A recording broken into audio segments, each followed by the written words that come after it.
to this edition of Crime Scene. We'll return to those mysterious break-ins at the woolen mills later in the show.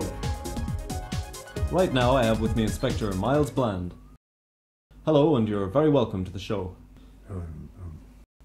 And you're here to talk to us about a spate of bank robberies from around the country. Yes, that's right, David, yes. And you believe all these robberies to be related?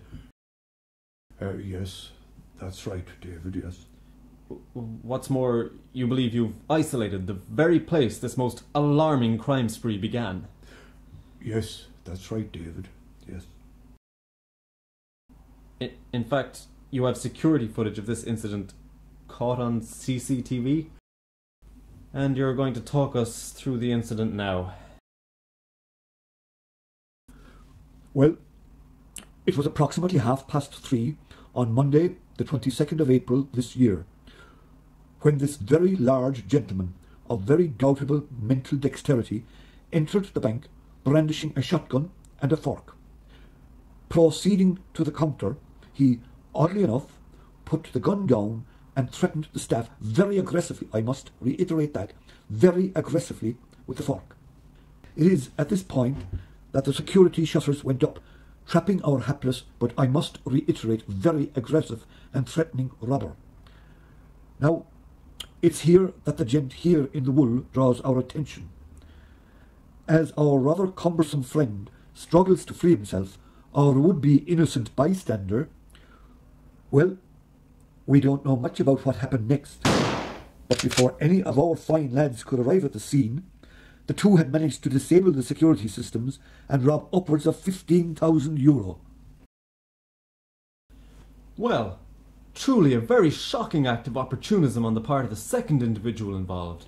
Yes, that's right, David, yes. And since then you believe that the pair has teamed up and are responsible for a number of other robberies, and you're very anxious to apprehend them. Yes, that's right, David, yes. Because it seems very likely to you that the larger man is in serious need of psychiatric assistance and the other individual is a very cynical and cunning opportunist who you believe could be prone to sporadic acts of violence. Yes, that's right, David, yes. And now we'll go over to Susan, who's with Bangarda Olgani Muraku. I believe you have photo fits of the two individuals involved. Indeed we have, David. Over the last couple of months you've built a very detailed description of the pair, haven't you? Yes, Susan, very detailed and they're very distinctive. Look, very distinctive. Look at them glasses, very distinctive, and he's a big man, very big. Nearly 7 foot, very distinctive. Very distinctive. Yeah. No! The very interesting thing here is the curly hair. Very distinctive. Very distinctive.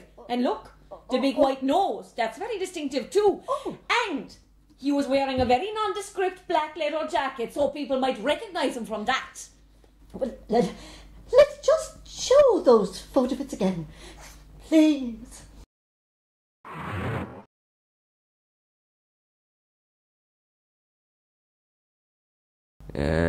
That could be anyone. News just in. A local animation company have fallen prey to a ruthless and cold-hearted robbery.